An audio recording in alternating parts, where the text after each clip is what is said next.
Tashidele. So we will continue with the different types of instructions in the book called Ornament of Liberation by Lord GAMPOPA. And in order to present all these instructions in this beautiful book by GAMPOPA, we must understand the 6 main topics. So every now and then we need to remember or recollect what are those 6 main topics. So if you remember those 6 main topics, then you kind of know what GAMPOPA is talking about, what kind of instructions he's giving or he has given in this book. So the first of the 6 main topic is the primary cause. So if one individual wants to, attain enlightenment, if one individual wants to free from suffering of samsara, what should that individual need? Or is that possible even? So then GAMPOPA said, yes, it is definitely possible because we all sentient beings possesses this primary cause, which is known as Buddha nature. And because of that reason, we can all achieve Buddhahood. So this is the main reason why we need to practice. If we practice, we'll be able to attain enlightenment. And the reason is because we have this essence. We possess this essence that is known as Buddhahood. So since we have this cause or the root, then if we plant the root, then definitely we'll be able to see the results of it. So therefore, this is the first point or the topic that GAMPOPA was talking about. Then in order to plant or that root, the essence, we need to have a working base. And the perfect working basis among all the different types of realms is the human realm. And within the human realm, the perfect working base is that someone who has obtained this precious human life, which is of the 8 lessers and 10 endowments, the quality of 8 lessers and 10 endowments. And then the third topic is the contributory cause.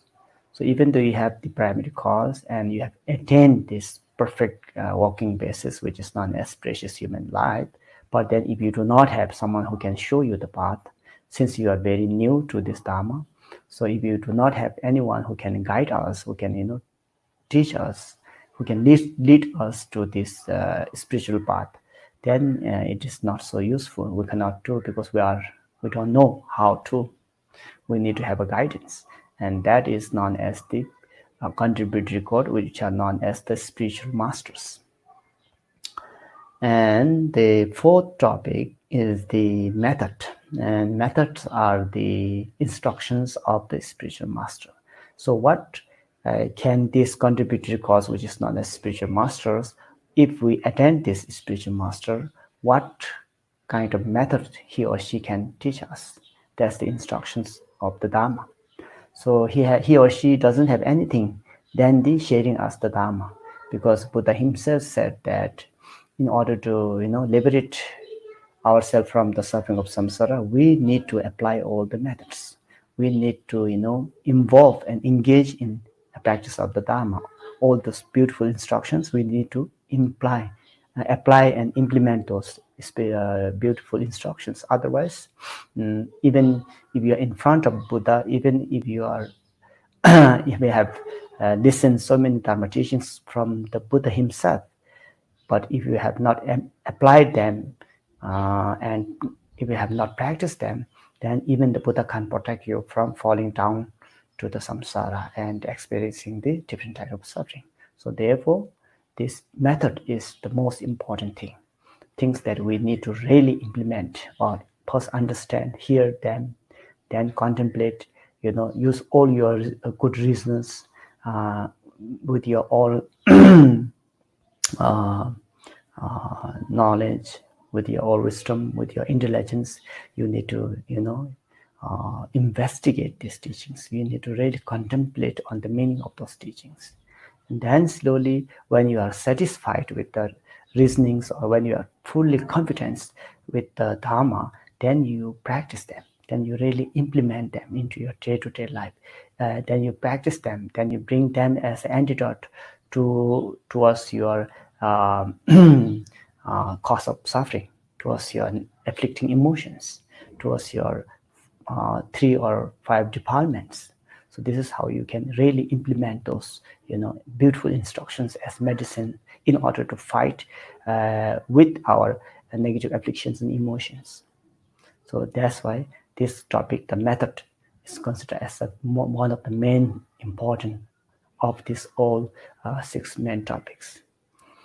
And then we have the 5th topic, which is known as the result. And the result is itself is the Buddhahood, attainment of Buddhahood. So after implementing the beautiful instructions that you have received from your spiritual masters, then you will witness the result, the beautiful result of perfect enlightenment, which is completely free from all the afflicting emotions, obscurations, and which has the ingredients, or the which is fully developed with primordial wisdom with lots of qualities. So perfect enlightenment state of mind, which in other words meaning that the primary cause, the Buddha nature, is now is now manifesting outwardly. Before it was hidden inside within us.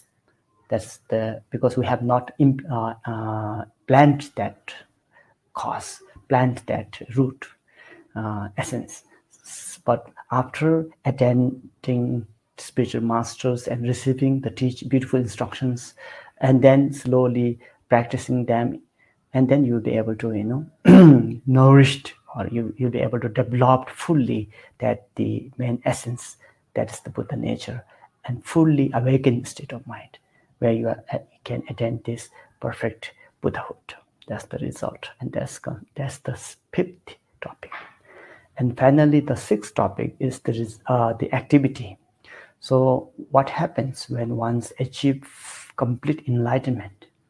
So instead of remaining in that peaceful state of mind, instead of becoming inactive, instead of becoming too deeply connected, or in this completely cessation from the suffering of samsara and cause of samsara, and enjoying the beautiful state of mind, blissful state of mind.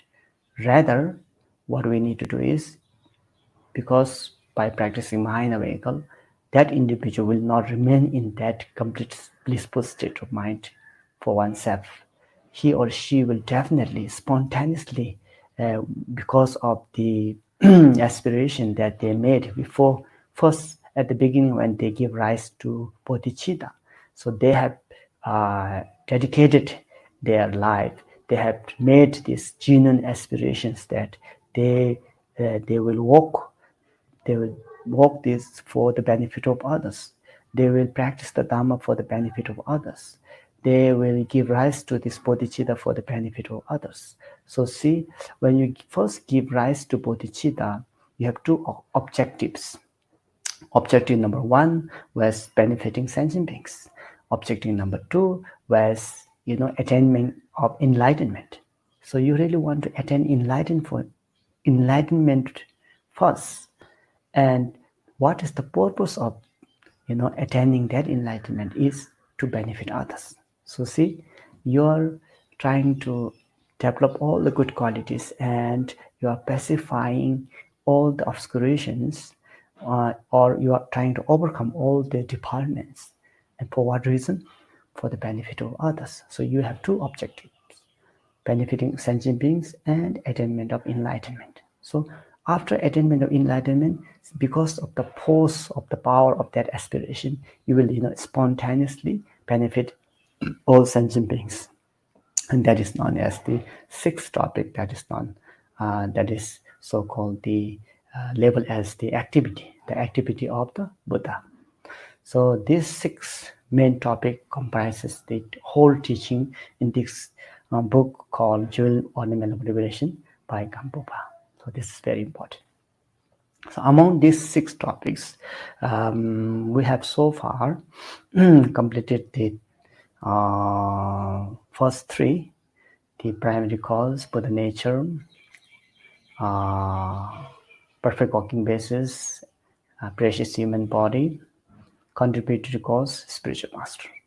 Now we are trying to study more about this method. The methods are the instructions of the spiritual master. And then when GAMPOPA was making introductions of that method, then he said that the sentient beings are still suffering. Sentient beings are still in the samsara, a cycle of samsara. And sentient beings have not, attained enlightenment yet. And there are 4 different types of obscurations which are obstructing them from attainment of perfect enlightenment. And because of that, they are still suffering in different realms of samsara. And what are those 4 different types of obscurations? Number 1, he said, we are too attached to this life's activity, so we have not paid attention importance of others and importance of internal strength of loving kindness, compassion, generosity, and so forth. But we have rather wasted our precious human life just for attainment of this life's activities. And that is why we're still in samsara. That's why we're still overpowered by our anger, attachment, and ignorant. Obstacle number 2, he said, because we are too attached to the pleasure of samsara. So we have this thinking attitude of, that even I die, I'll be reborn again as a human being, and then I can still enjoy my life. So if you think that way, and that is the obstacles for our path, that will, bring us to laziness, and that will not be helpful in our practice of the Dharma. So GAMPOPA said we need to dispel this kind of obstacle as well. And then the third type of obstacle is, even if you have practiced Dharma well, but if you're still attached to the pleasure of the nirvana, and that's another obscurations in the path, because that obstructs you from attainment of complete and full enlightenment, or unsurpassable enlightenment, the Buddhahood. Then obstacle number 4 is simply, even though if you want to, but you don't know how to. You don't know how to cultivate bodhicitta, you don't know how to practice Dharma, you don't know what are the preparatory steps and what are the actual steps. You don't know anything about Dharma. You even don't know the nature of things as impermanence or suffering, selflessness, emptiness. So because of not knowing that, with the ignorant, so you kind of walked under the influences of your ignorant, influences of your attachment and anger. So you react very soon without thinking, because you don't know what is good and what is bad. Because of that reason, you are being delayed from attainment of enlightenment. So these 4 different types of possibilities, which are known as 4 different types of obstacles. So GAMPOPA also taught us that what are the antidotes for those 4 types of obscurations. And the first antidote is, he said, meditate on impermanence nature. So if you're able to see things as impermanent, then you will, release from the attached to this life's activity. Then second instructions was that GAMPOPA said, meditate on the fault of samsara and karma cause and effect. So by meditating on the downfalls or the fault of samsara, then you will release your attachment towards the samsara's pleasure. And then also by knowing that everything comes because of karma cause and effect manner. Nothing is permanent. Everything changes according to cause and conditions. And all these sufferings that you are now experiencing has a cause. And all the happiness that you are experiencing also will change because of the nature of suffering of change. So therefore, when you understand this, you will release attachment to this pleasure of samsara. The next antidote was that GAMPOPA said we need to, cultivate our mind, cultivations of loving kindness and compassion. So when you're able to see the pain of others as your own pain, when you can really feel the pains of others as your own pain, then you will be able to, relieve their suffering. You will take the responsibility of helping others as well. So then you don't only think of yourself, you will think of others as well at the same time. And because you know this, the reason why it is important to cultivate loving kindness and compassion, and because it not only benefits others, but it benefits you at the same time. So since we are all social animals, we also want to be happy and do not want to suffer. With that kind of same objective, with that kind of same goal, we have equal responsibilities of being responsible for others. And this is how you try to share your things, how you want to see, make genuine aspirations to see all sentient beings happy and have the cause of happiness. That's loving kindness. Then you also have this genuine wish to, free the suffering of other beings and the cause of suffering of other beings. That's compassion. And not only verbal or empty, we say this dry words or dry aspirations, but actually engaging to make those possibles, engaging in the cause for making them possible to experience happiness and freeing from the suffering of samsara. So really implementing all these different causes for the well-being of others.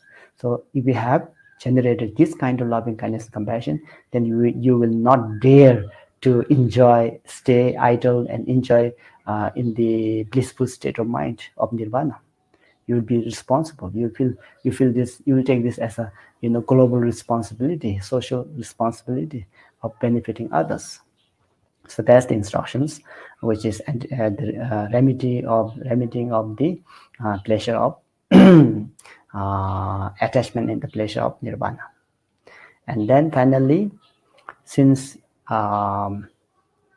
if we do not know how to cultivate bodhicitta, how to practice the dharma, how to be nice to others, what are the causes for the suffering and what are the causes for happiness. So if you are under this ignorant, then it is unfortunate. So because we need to, get rid of this ignorance, we need to understand, we need to be knowledgeable, we need to be insightful. So because of that reason, GAMPOPA said, to dispel that kind of ignorance, there's instructions on cultivating of the bodhicitta.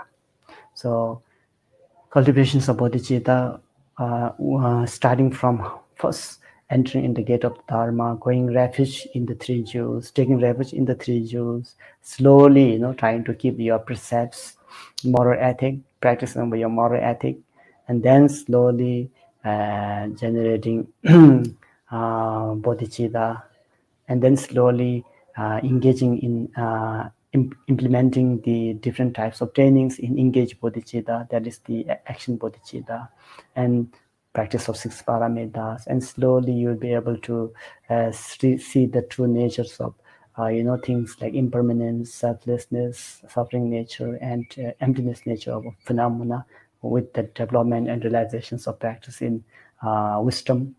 And this is how slowly you can attain the implement or walk on the 5 different paths, and then we'll be able to attain the different bhumis of the bodhisattvas, and slowly you'll be able to completely free yourself from the suffering of samsara and all the obscurations, and will be able to attain or realize the primordial wisdom and permanent happiness for the benefit of all beings. So this is how you develop, how you promote your understanding, and how you can pacify all your negative afflictions and emotions, and how you can develop all those good qualities of loving kindness, compassion, patience, generosity, forgiveness, all those beautiful things that we need, in order to, survive. All these beautiful, wonderful teachings, if one implement those, then that individual will be so wonderful. He'll be so beautiful. He'll be so kind. He'll be so generous. He'll be so, down to earth, and he'll be so responsible for taking care of others. He will have tears in his eyes if he or she will see the suffering of others. He or she really wants to do something. He or she really wants to be the cause for the happiness of others, and they will work for the good cause, for the humanitarian good beneficial effects of the humanitarian. So therefore, these kind of wonderful teachings are mentioned here by GAMPOPA. So among all this, we have completed the GAMPOPA. We have studied what are the different instructions, meditative instructions, in order to dispel different types of obstacles, of the 3 obstacles already. And today, we're trying to understand the instructions on the cultivations of bodhicitta, which is the antidote to the not knowing the method, or not knowing how to practice the Dharma, or simply not knowing what are the paths and bhumis, what are the 5 paths and what are the 10 bhumis. And that is why it is known as one of the obstacles that are delaying our progress in the path of liberation. So therefore, we need to dispel that ignorance, and that is why it is said that the antidote of not knowing the method of practice. So today we are trying to understand what is the antidote to the not knowing the method of practice. That is the cultivations of bodhicitta. So cultivations of the bodhicitta, or dharma of cultivating the mind towards supreme enlightenment, is the antidote to not knowing the method of the practice of achieving Buddhahood. So before we do so, let's pray rapid prayers, and then try to generate bodhicitta for the benefit of all sentient beings. Sangye Jodon Soge Chonamla, Changjo Bado Dane Gapsonche, Dage Jinsoge Be Sonamge, Dola Benje, Sange Doboresho, Sangye Jodon Soge Chonamla, Changjo Bado Dane Gapsonche, Dage Jinsoge Be Sonamge, Dola Benje, Sange Doboresho, Sange Jodon Soge Chonamla, Changjo Bado Dane Gapsonche, Dage Jinsoge Be Sonamge, Dola Benje, Sange Doboresho, Sange Jodon Soge Chonamla, Changjo Bado Dane Gapsonche, Dage Jinsoge Be Sonamge, Dola Benje, Sange Doboresho, Semje Damje Dewa Dan Deve Gyodan Dembare Gyoje, Dunga Dan Dunga Ge Gyodan Dewa Gyoje, Dunga Bebe Dewa Damba Dan Medawa Gyoje, Nyeren Jadan Yedan Dove, Danyam Jembola Nebare Gyoje, Semje Damje Dewa Dan Deve Gyodan Dembare Gyoje, Dunga Dan Dunga Ge Gyodan Dewa Gyoje, Dunga Bebe Dewa Damba Dan Medawa Gyoje, Nyeren Jadan Yedan Dove, Danyam Jembola Nebare Gyoje, Semje Damje Dewa Dan Deve Gyodan Dembare Gyoje, Dunga Dan Dunga Ge Gyodan Dewa Gyoje, Dunga Bebe Dewa Damba Dan Medawa Gyoje, Nyeren Jadan Yedan Dove, Danyam Jembola Nebare Gyoje, Omen Chege Ge Podana, Desum Sange Gunje Ngoye, Rangsem Chogorong Sum Denze Ban, Zawe Lame Shabla Ngwe.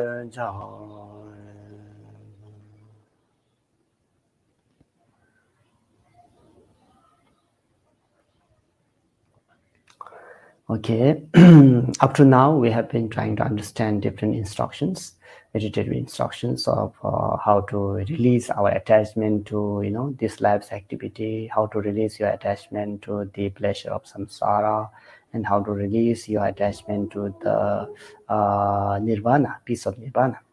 So from today, we're trying to understand kind of whole set of dharma, how to cultivate, bodhicitta, and what are the preconditions or foundation, or you can call it a foundation.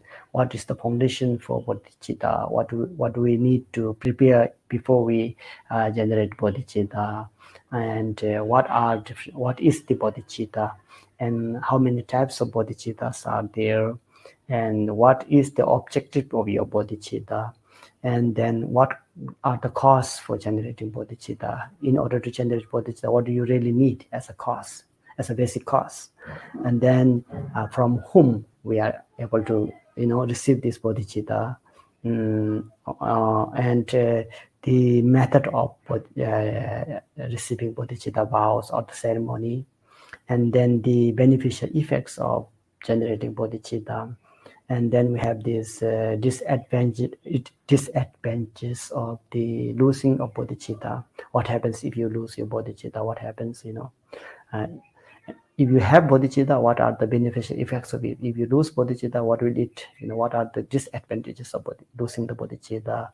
And what are the costs for losing your bodhicitta?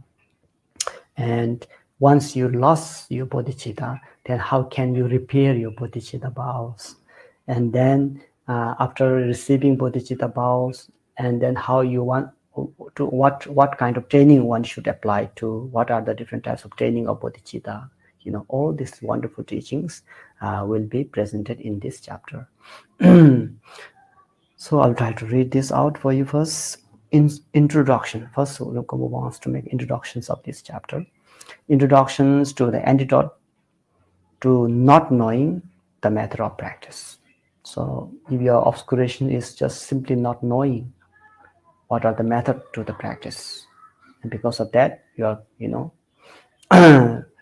involving in all these different types of non-virtuous act, simply because of ignorant, simply because you don't know what is right and what is wrong, simply you do not know how to differentiate between the right and wrong, simply you do not know how to discriminate what is good thing to do, what are bad things to do, what needs to be avoided, what needs to be involved, or what needs to be attained. So therefore Gampopa wants to enlighten us with these beautiful instructions, how we can really and dispel our ignorance, and we can really have all these different types of instructions on the cultivations of mind. Now this chapter will explain the dharma of cultivating the mind towards supreme enlightenment as the antidote to not knowing the method of the practice for achieving Buddhahood.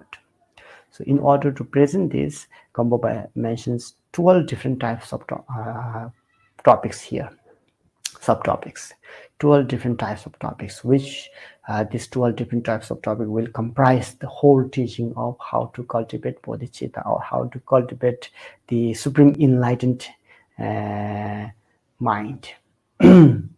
So what are those 12 subtopic or topics?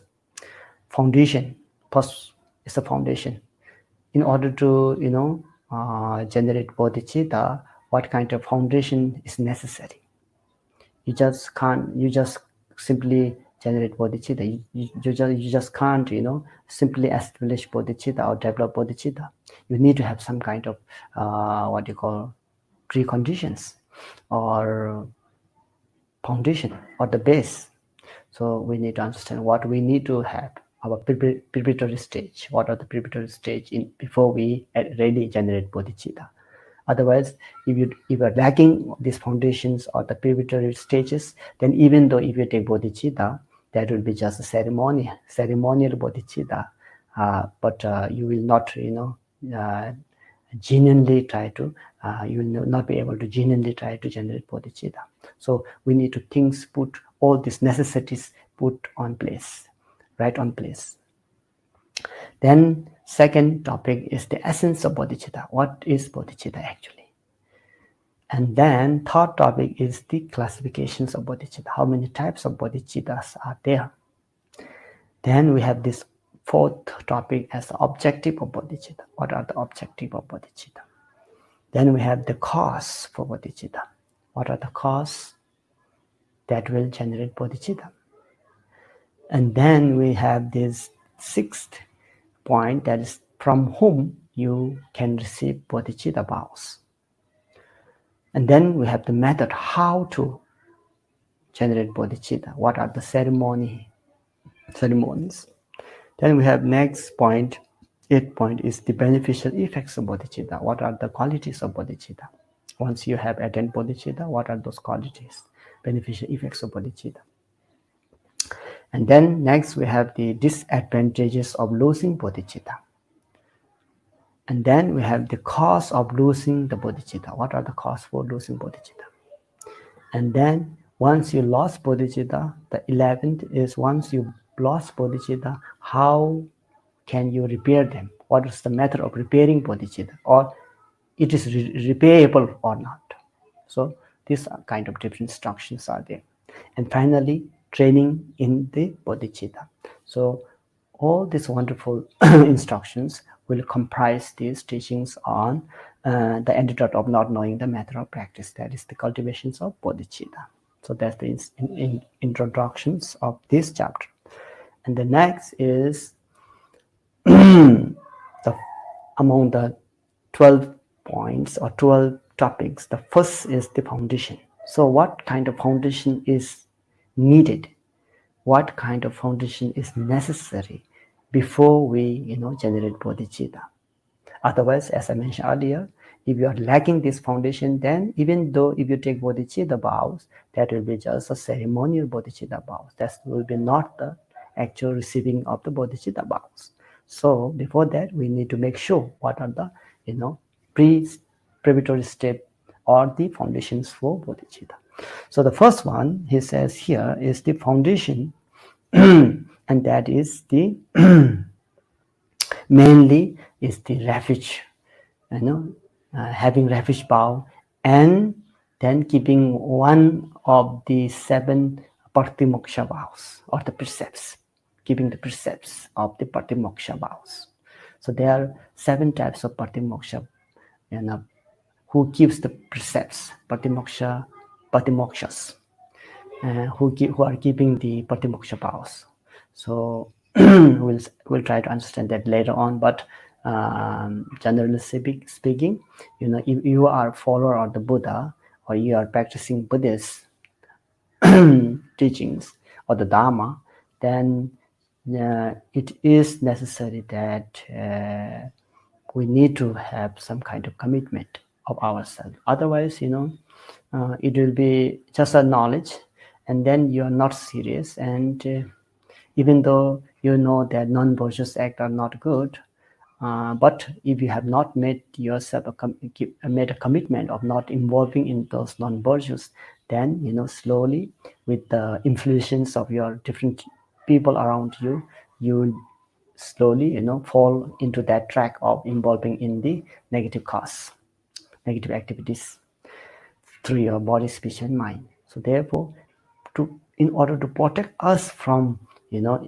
falling into this non-virtuous act, we need to make a commitment. We need to keep some precepts, at least day vows, and then slowly developed with that, then we can increase our precepts, and then slowly we can become upasakas, upasika, and then slowly we can renounce the samsara, and we can ordain ourselves, and then we can give either bhikshu or bhikshuni vows, and before that we can have like novice vow of female and male, and these are known as the precept keepers, different type of precept keepers. So generally speaking, there are 2: lay vows and monastic vows. So if you're able to keep this kind of precepts, then you are ready, then you have entered into the gate of the Dharma, and also took these implementations of not involving in non-virtuous act seriously with commitment. And this is how you receive precepts and patimoksha vows from your spiritual master. So that if you are able to do that, and even it is just a one precept, simply saying, okay, from today until until my life ends, or until I reach enlightenment, I will not, I will abstain from killing or not kill. If you have made that kind of commitment, and that's very useful actually. With that commitment, you can recall this commitment, and you'll be careful. It will change your attitude. It will change your directions of your life. And with that commitment, you'll be able to increase your non-virtuous act, at least minimize your non-virtuous act, and slowly totally you can pacify non-virtuous act one by one, giving just one precepts, and then if you're able to do one, keep one, then followed by 2, 3. So there's also different types of lay precept keepers. 1 precept keeper, 2 precept keeper, more precept keeper. There are different types of Upasaka and Upasika. And slowly you can develop, and can take more of those precepts and be free yourself from the involvement in the cause of suffering that are known as the 10 non-virtuous actions.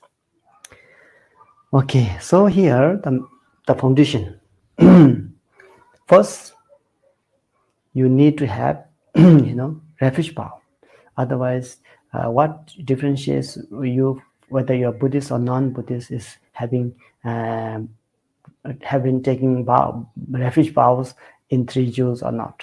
So that's the borderline. That's the indication, demarcation. This is the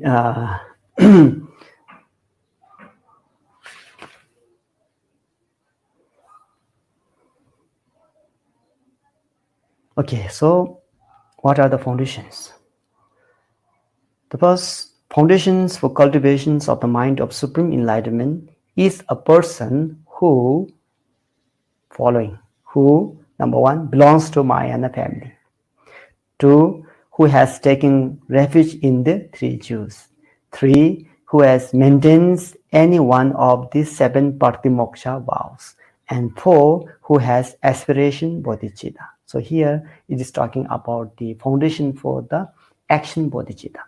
So we have to know that there are 2 different types of bodhicitta. Firstly, relative bodhicitta and ultimate bodhicitta. These 2. And within the relative bodhicitta, there are 2 as well. Aspiration bodhicitta, just a genuine good wish of seeing all beings, happy and cause of happiness, and seeing all beings free from suffering and cause of suffering. And because of that, you want to attain Buddhahood. Your objective is to benefit sentient beings. The purpose is benefiting sentient beings, and then you want to attain enlightenment. So it's just a simple wish. But then action bodhicitta means that not only that wish, but having that wish as a good thought in your mind, and then really expressing them through your speech and body, engaging in the 6 paramita acts, engaging in the generosity and practicing generosity and so forth. So therefore, if someone wants to take action bodhicitta or engage bodhicitta vows, then one must have these foundations that were mentioned above. One must belong to Mahayana family. What does that mean? That means that one must have at least some kind of concern for others. Otherwise, cultivations of bodhicitta is not possible at all. If someone ruthless, very arrogant, doesn't care anything whatsoever for others, doesn't have any kind and concern and love for others. So that is, if that kind of individual will have not opportunity for now, obviously, because they are lacking the foundation. So that is why it means at least you should have kind of sign of Mahayana family, kind concern for others, even though you have not taken the vow yet, but then generally speaking, because we become bodhisattva later by taking the ceremonial, keeping of precepts and all. But then before that, as an individual, as a human being, we should have some kind of concern, care for others. If you have this, then you have one kind of foundation for cultivations of bodhicitta. Otherwise, it will take some time. It will delay your cultivations of bodhicitta. So that's why the first foundation is belonging to Mahayana family, or at least having the sense of Mahayana. And then, if someone is so selfish and so ego-clinging and always thinking of oneself and self-centered, arrogant, then it's very hard. Unfortunately, it is very hard to transform that kind of individual. So they are not ready yet to cultivate bodhicitta. So that's why it says belong to Mahayana family. And second foundation is that has taken refuge in three Jews. So that's very important. If you have not taken refuge in three Jews, then you are lacking foundation.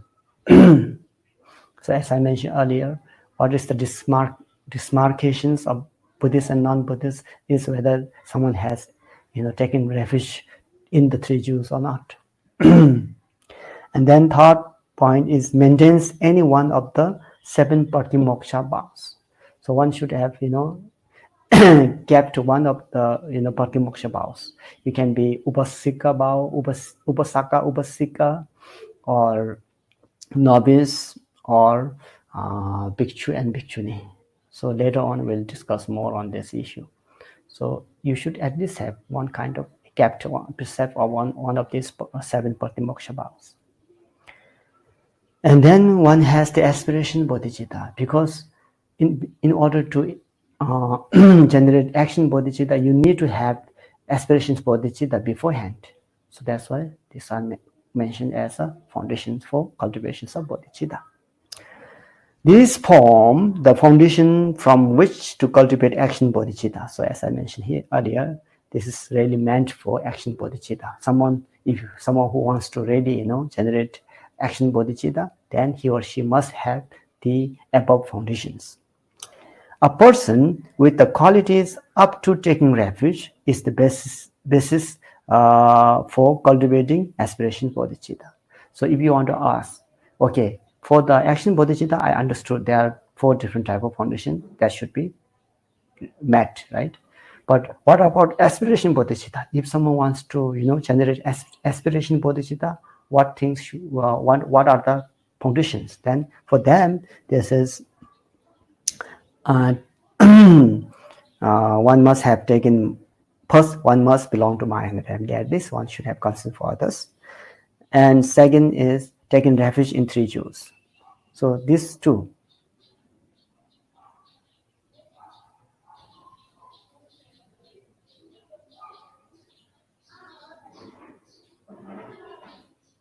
Yes, these two are the foundations for basis of cultivating aspiration bodhicitta. And next, this is because, as it is mentioned in the Bodhisattva Bhumis, aspiration bodhicitta is required in order to cultivate action bodhicitta. So first reason why we need to why we need to have aspiration bodhicitta before cultivations of action bodhicitta is because it is mentioned in Bodhisattva Bhumis that the aspiration bodhicitta is required in order to cultivate action bodhicitta. And the second, the lamb of the path to enlightenment says that the refuge must be taken in order to cultivate aspiration bodhicitta. So see, in order to take action bodhicitta, one must have taken aspiration bodhicitta beforehand. And if someone wants to take aspiration bodhicitta, then one must have went to refuge in the 3 Jews beforehand. So this is the systematic of cultivations of bodhicitta. And the lamb of the path to enlightenment says that in order to cultivate action bodhicitta, one of the patimoksha bhava is required. So in order to obtain action bodhicitta, one must have kept one of the 7 patimoksha bhavas, lay vows or monastic vows, but at least one patimoksha vows. So there are 7 different types of patimoksha vows, which we will talk later. The treasurer of Abhidhamma says that the taking refuge is necessary in order to receive patimoksha vows. So you see the system. So in order to take action bodhicitta, you need to have aspiration bodhicitta. So in order to take aspiration bodhicitta, you need to have taken refuge vows. And in order to take action bodhicitta, you need to have kept one of the 7 patimoksha vows. And in order to have patimoksha vows, you need to have refuge vow, beforehand.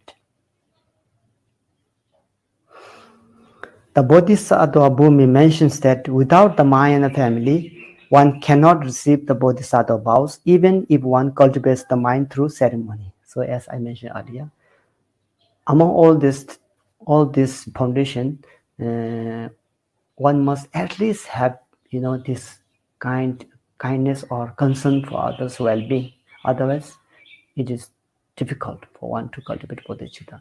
And even though if one tries to receive, bodhicitta through ceremony, that will be just ceremonial, but not the actual receiving of the bodhicitta mind.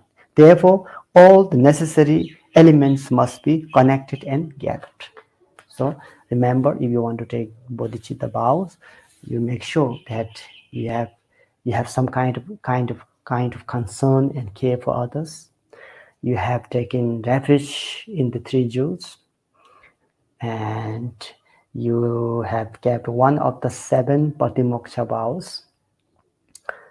And there's a little bit of debate as well in the foundation third. Some says we do not need to, have kept one patimoksha vows in order to receive bodhicitta vows. So there's some discussions. We'll talk this later on.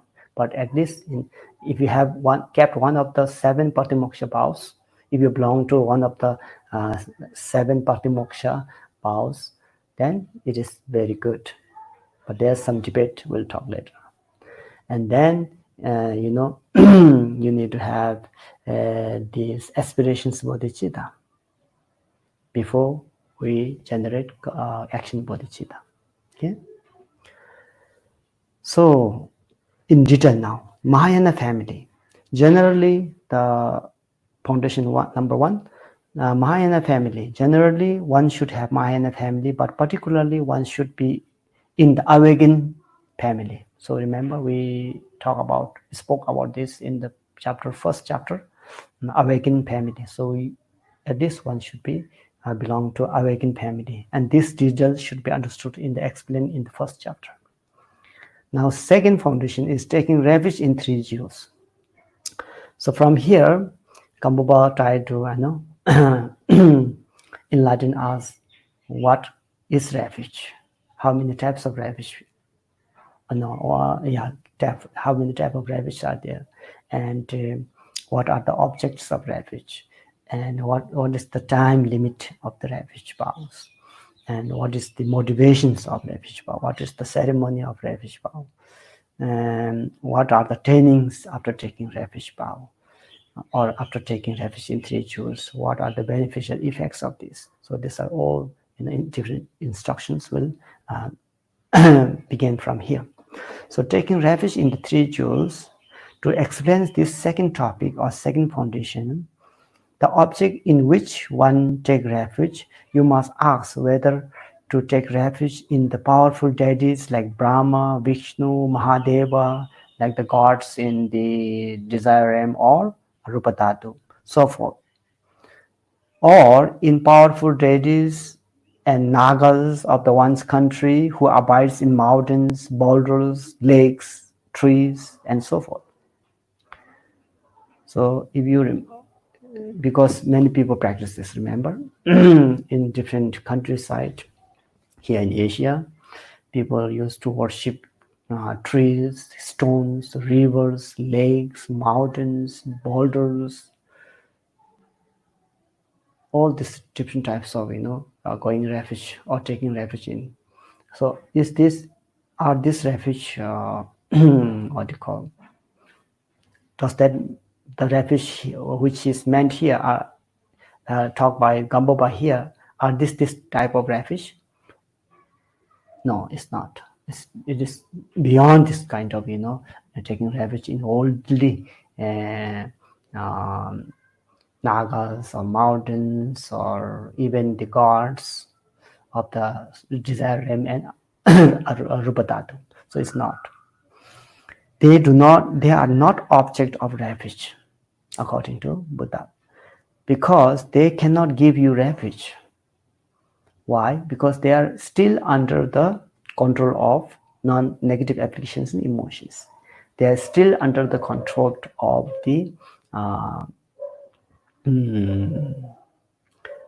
defiled mind.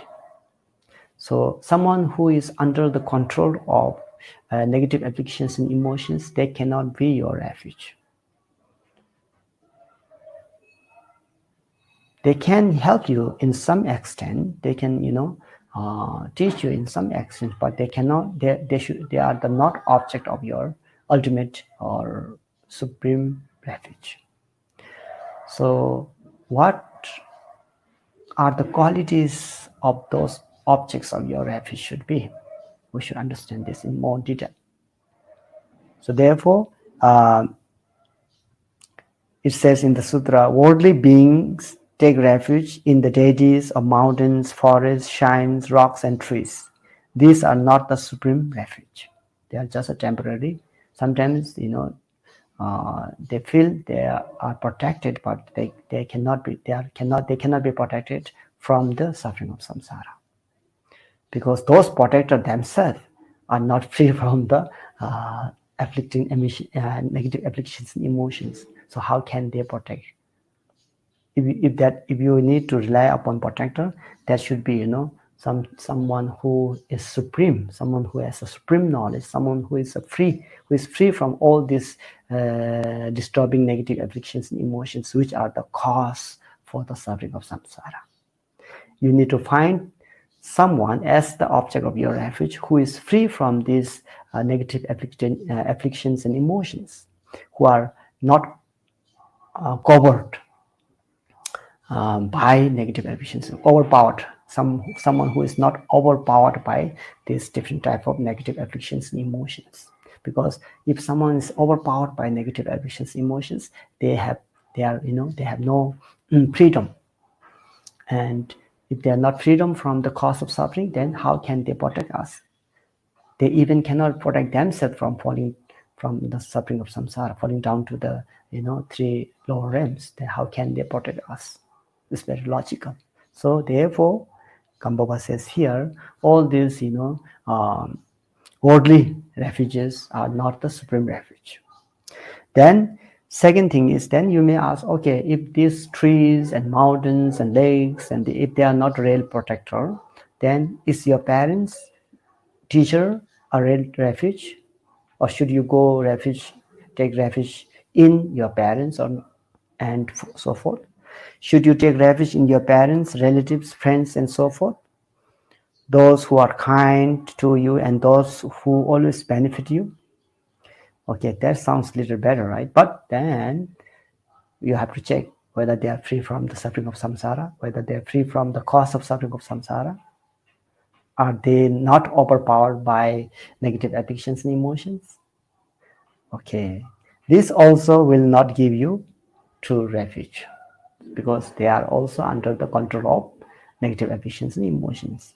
They are not free from the cause of suffering themselves, so therefore they cannot protect you.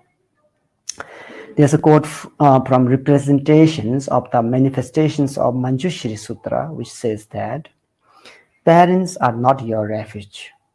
Relatives and friends are also not your refuge. Why?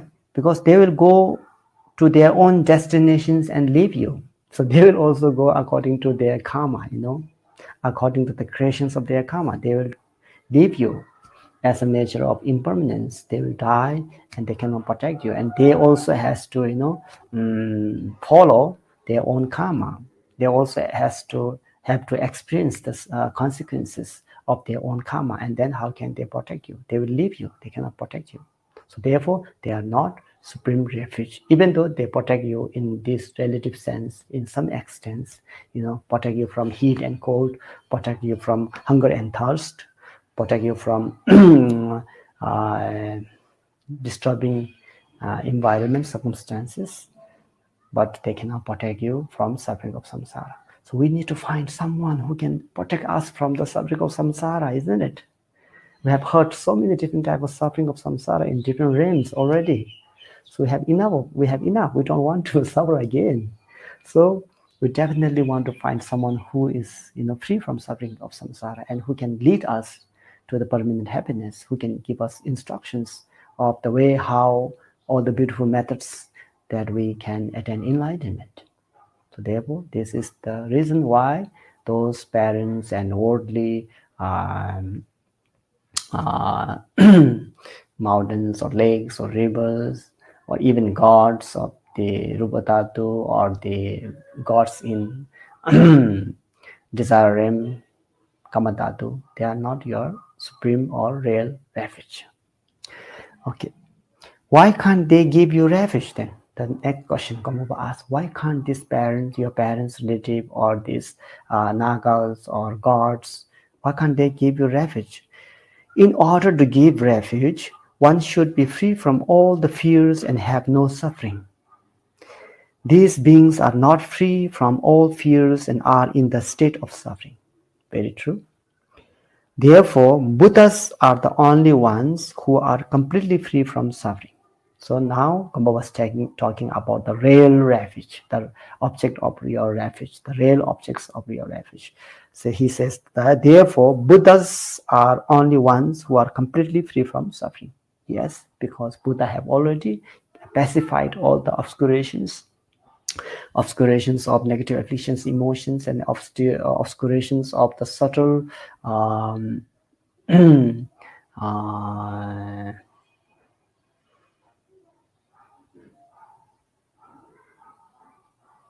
not knowing from the true nature of things.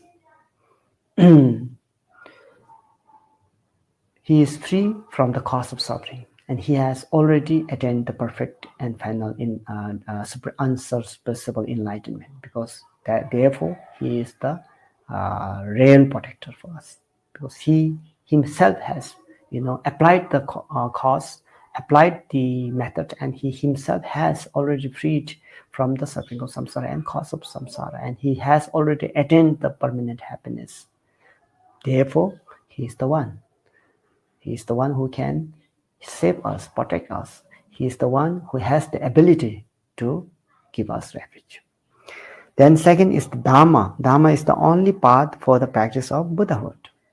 So there's no other path that one can reach Buddhahood except the Dharma, except these methods, the instructions of the spiritual master. So this is the only way how we can attain the perfect happiness, unsurpassable enlightenment, or the Buddhahood. So the Dharma is the only way, only the highway which can lead us to enlightenment. And then the third type of refuge is the Sangha. Sangha is the only guide to Dharma practice. So these three, Buddha, Dharma, and Sangha, are the real kind of refuge, the real refuge, the supreme refuge, who can really protect us from the suffering of samsara. Therefore, we take refuge in these three. Thus, in the sutra says, from today, take refuge in the Buddha, the Dharma, and the Sangha, who protect those without protections and who dispel the fear of those who are afraid. So he says here, from today you have to take refuge to Buddha, Dharma, and Sangha. You have to take refuge in Buddha, Dharma, and Sangha. Why? Because these are the protectors who can protect you, who can protect those who are without protections because of their bodhicitta, and who can dispel the fear of the individual, of the people who are in the state of suffering or afraid of suffering. Even though they may have the power to give refuge, so there's another kind of doubt raised by GAMPOPA here. Even though they may have the power to give refuge, if I go to them for refuge, will they really protect me? So this is another kind of doubt that, okay, Buddha is the quality, has the quality to protect you. Dharma is the power to protect you. Sangha also has the power to protect you. All these three refuge has the ability to protect you. Okay, they have the quality, but if I go and ask them, will they accept me? Will they help me? That's the second question raised by GAMPOPA. So, and then obviously, certainly they will help you, because Buddha, Dharma, Sangha, Buddha himself, before he was enlightened, he gave rise to bodhicitta, and at that time already, Buddha said, I am going to attain Buddhahood for the benefit of all sentient beings, and you are included in these sentient beings. So why not? Definitely, if you go and ask for refuge, he will definitely give you refuge. But the way how he protect you is different story, remember? So, but they are the refuge. They can show you the path. They can guide us. But how they can help us, protect us, is a different story.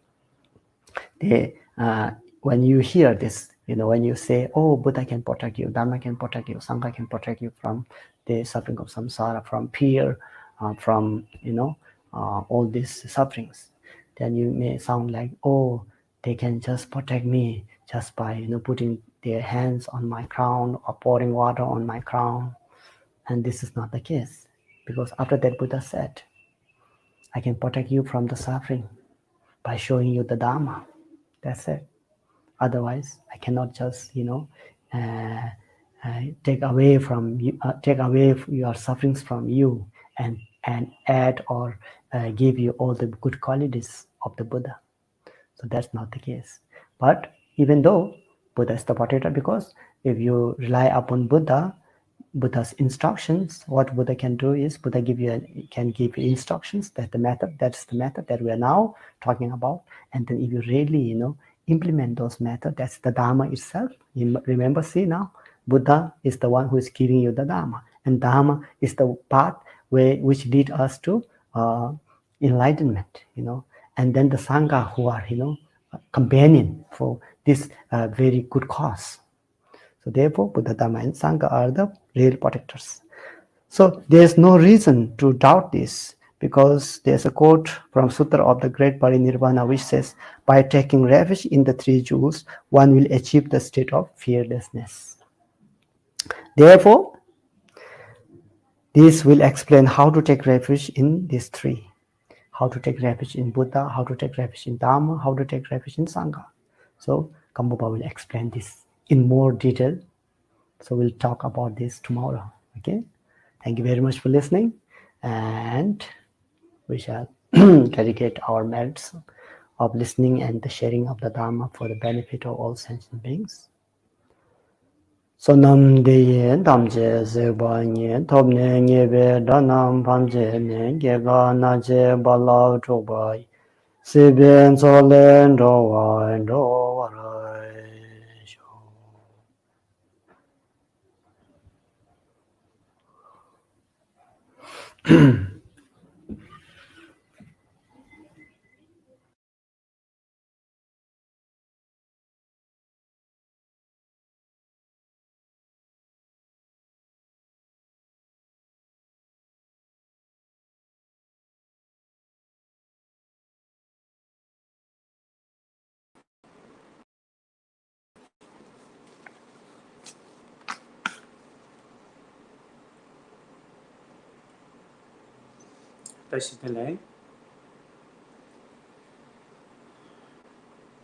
We do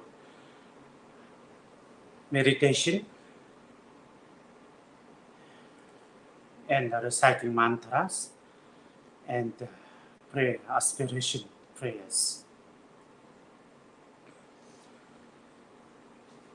Therefore, firstly, we do take refuge and generate a bodhicitta. Therefore, visualize that in front of us, your Guru and Buddha, Dhamma, Sangha, Lama, Yidam, protectors, countless of them in front of you. With our devotion and faith, we take refuge and generate bodhicitta.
Rolai benje sanje do barayo sanje je dan zogi jana na jan joy barado dane jasunje 다게 진소 지베스나게 롤라이 벤지레 산제도 바라이조 오인셈제 담제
Now we meditate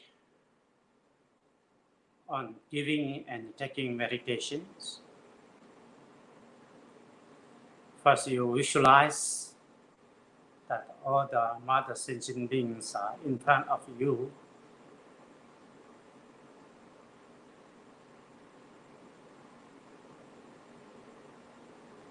Then they are all what they want. So one is happiness. Then what they don't want is unhappiness, suffering, and pains. But they don't know how to really true happiness, how to obtain, then how to free from the sufferings. They say they are all suffering. Therefore, we meditate that this meditation is giving and taking meditation. Giving means we give our happiness and the cause of our happiness to them. Take means we taking their unhappiness, suffering, pain, and the cause of the suffering and the pain we take. If we do this meditation, it will help us to improve, progress our bodhicitta, improve our inner goodness. So we all have goodness, but our goodness is very limited. only we love ourselves and our family and relatives, not too much to others. Therefore, we need to progress our love and compassion to the countless of beings. Therefore, we need to do this meditation, then help us to progress our loving kindness and compassion. Okay, now we meditate. When you breathe in, so this meditation is doing with our breathing. When breathe in, that time you visualize that all the mother sentient plant, mother sentient beings, all that their unhappiness, suffering, pains are all come out from their body, form of like smoke, and also cause of the sufferings are their ignorance, their angers, their jealousy, attachment, all come out from their body, form of black smoke. When you breathe in, then you imagine that you're breathing in together all the suffering and cause of suffering, form of the black smoke. Breathe in. Then at your heart there is a wisdom fire.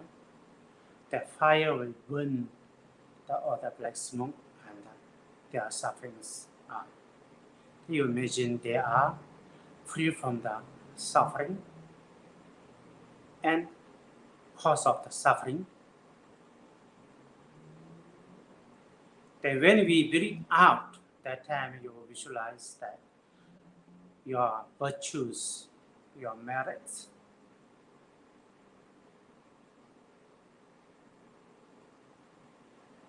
or come out form of white smoke, come out with your breathing and dissolve to all of them.